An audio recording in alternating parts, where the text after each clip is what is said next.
Thank you very much.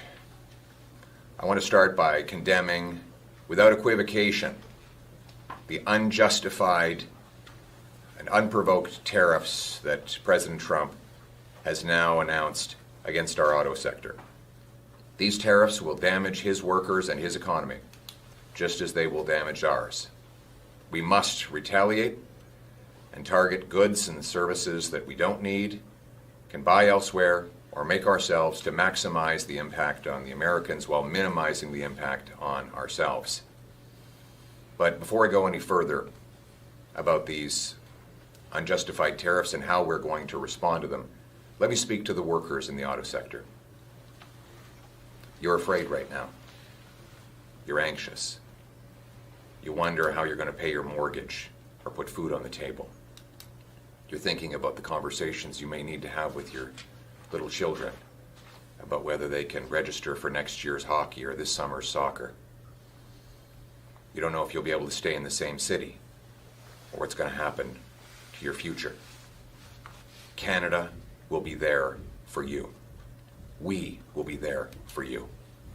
We will ensure that you have income replacement to put food on the table and money in your bank account. We'll make sure that businesses directly affected will have the liquidity they need to get through this dispute.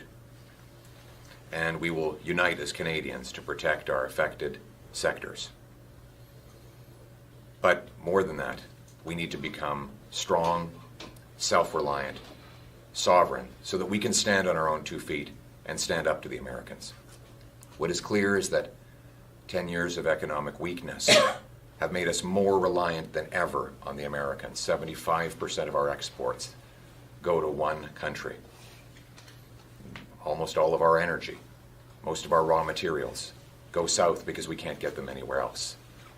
We need to take drastic action to build an economic fortress in Canada, able to reach other markets around the world, repealing the anti-pipeline law, rapidly building LNG liquefaction plants, mines, factories, expanding and making our ports functional so that we can move our goods to other places around the world, knocking down the barriers between our provinces so that we can trade with ourselves for a change, passing a bring it home tax cut on work, investment, home building, and energy to make this the best place in the world to bring back the $500 billion that Liberals pushed out of the country over the last decade. Then and only then will we be able to properly stand up to the Americans and stand up for ourselves. Now is not a time for weakness. Now is not a time to continue on with the failures that got us into this place of dependency. Now is the time to take back control and relaunch our economy so that we can confront the President's unjustified threats and tariffs in a position of strength. We will do this for our people, for our land, for our home, for Canada first, for a change. Thank you.